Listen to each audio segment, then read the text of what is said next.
18절에서 30절까지 저와 여러분이 한 절씩 교독하도록 하겠습니다.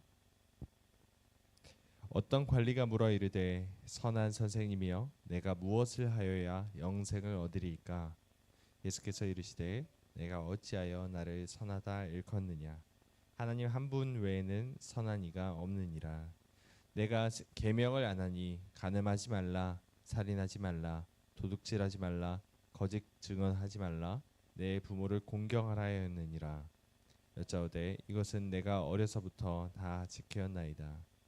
예수께서 이 말을 들으시고 이르시되 내게 아직도 한 가지 부족한 것이 있으니 내게 있는 것을 다 팔아 가난한 자들에게 나눠주라. 그리하면 하늘에서 내게 보화가 있으리라. 그리고 와서 나를 따르라 하시니 그 사람이 큰 부자이므로 이 말씀을 듣고 심히 근심하더라. 예수께서 그를 보시고 이르시되 재물이 있는 자는 하나님의 나라에 들어가기가 얼마나 어려운지 낙타가 바늘귀로 들어가는 것이 부자가 하나님의 나라에 들어가는 것보다 쉬우니라 하시니 듣는 자들이 이르되 그런즉 누가 구원을 얻을 수 있나이까? 이르시되 무릇 사람이 할 수 없는 것을 하나님은 하실 수 있느니라. 베드로가 여짜오되 보옵소서 우리가 우리의 것을 다 버리고 주를 따랐나이다. 이르시되 내가 진실로 너에게 이르노니 하나님의 나라를 위하여 집이나 아내나 형제나 부모나 자녀를 버린 자는 함께 읽겠습니다.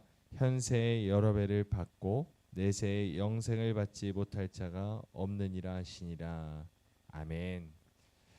오늘 본문은 우리가 잘 아는 부자 청년, 오늘 누가복음에는 부자 관리라고 나와 있는 사람인데요. 이 부자 청년의 이야기입니다.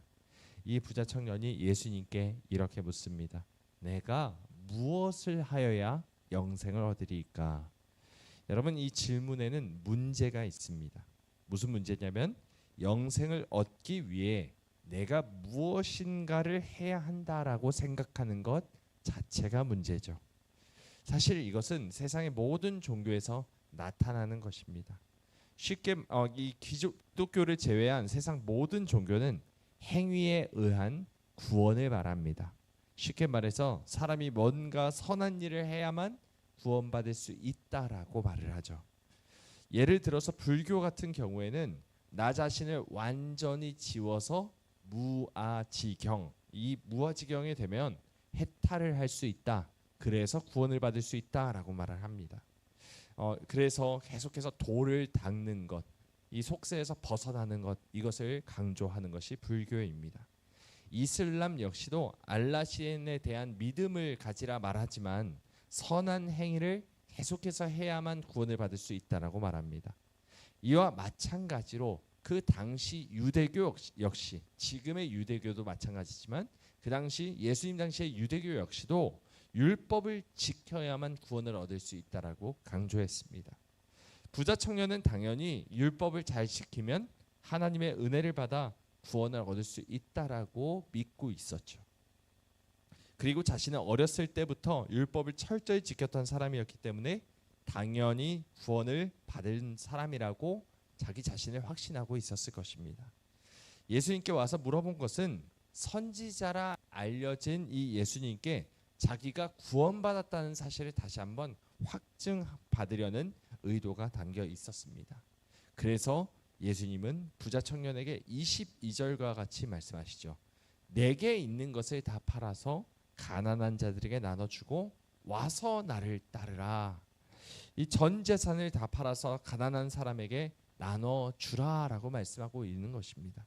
근데 여러분, 예수님께서 말씀하신 이 전 재산을 다 팔아서 가난한 자들에게 나눠주라라는 명령은 율법 그 어디에도 나와 있는 것이 아닙니다. 예수님은 왜 이런 말씀을 하셨을까요? 율법에 요구된 것보다 더 선한 행위를 해야만 구원을 받을 수 있다라고 말씀하시는 것일까요? 그렇지가 않습니다. 분명 성경에는 이렇게 말씀합니다. 모든 사람이 죄를 범하였음에 하나님의 영광에 이르지 못하였다. 사람이 의롭다 하심을 얻는 것은 율법의 행위에 있지 않고 믿음으로 된다라고 분명하게 말씀하고 있습니다. 여러분, 사형수가 자기 죄를 뉘우치고 선한 행위를 한다고 해서 그 사형죄가 없어지는 것이 아니죠. 율법의 행위로서는 의롭다함을 얻을 사람이 단 한 사람도 없습니다. 아무리 죄인이 자기의 행위를 깨끗하게 한다라고 할지라도 그 죄가 없어지지 않는다는 것이죠. 예수님께서 이 부자에게 하시고 싶으신 말씀은 자기 재산을 팔아서 가난한 사람에게 나눠주라는 선행을 강조하시기 위함이 아니라 자신이 자기의 모든 것을 다 버리고 오직 예수님을 따르는 제자가 되어야만 구원을 받을 수 있다라는 십자가의 도를 말씀하고 계시는 것입니다. 여러분, 예수님은 세상 종교와는 전혀 다른 길을 가리키고 계셨습니다. 예수님이 가리키시는 것은 선한 행위를 통해서 구원을 얻는 길이 아니라 그냥 죽는 길을 말씀하고 계시는 것이죠. 말 그대로 내가 완전히 죽어야만 살아날 수 있다라고 말씀하고 계십니다. 그래서 베드로가 예수님의 말씀을 듣다가 이렇게 말합니다. 보옵소서, 우리가 우리의 모든 것을 다 버리고 주님을 따랐습니다. 그런데 그 예수님이 그 말을 들으시고 뭐라고 대답하십니까? 우리 29절과 30절 다시 한번 읽어볼까요? 29절 30절입니다. 시작. 이르시되 내가 진실로 너에게 이르노니 하나님의 나라를 위하여 집이나 아내나 형제나 부모나 자녀를 버린 자는 현세에 여러 배를 받고 내세에 영생을 받지 못할 자가 없느니라 하시니라. 아멘. 여러분, 자기 것을 다 버렸다라고 말하였던 이 베드로에게 예수님께서는 집이나 아내나 형제나 부모나 자녀를 버린 자에 대해서 언급하고 계십니다. 여러분, 이것은 가족을 등지고 살아가라는 의미가 아니죠. 패륜적으로 살라는 말씀이 아닙니다. 주님은 이렇게 말씀하시는 것입니다. 너는 내가 가장 소중히 여기는 것들, 심지어는 너 자신의 생명조차도 주님을 위해, 주님의 나라를 위해 바칠 수 있겠느냐라고 말씀하고 계시는 것입니다. 사랑하는 여러분, 만약 지금 이 순간 주님께서 나에게 이런 말씀을 하신다면 우리는 베드로처럼 담대히 주님, 제가 모든 것을 버리고 주님을 따랐습니다. 지금도 그렇게 하고 있습니다라고 자신 있게 대답할 수 있겠습니까? 과연 나는 주님을 위해 모든 것을 버렸습니까? 과연 나는 주님과 함께 십자가에 못 박혀 죽었다. 오늘도 죽는다. 내가 날마다 주님을 위해 죽었다라고 말할 수 있겠습니까? 이제 내가 사는 것은 내가 사는 것이 아니라 나를 사랑하사 나를 위하여 자기 몸을 버리신 예수님을 위해, 하나님의 아들을 위해 산다라고 자신 있게 고백할 수 있는지, 우리가 정말 십자가의 길을 걷고 있는지를 우리가 점검하고 나 자신에게 계속해서 이런 질문을 던지길 소망합니다. 여러분, 우리 모두 주님을 따라 십자가의 길을 걷는 자들이 되길 소망합니다.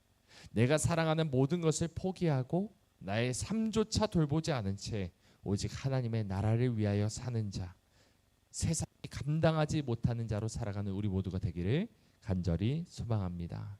기도하시겠습니다. 하나님 아버지,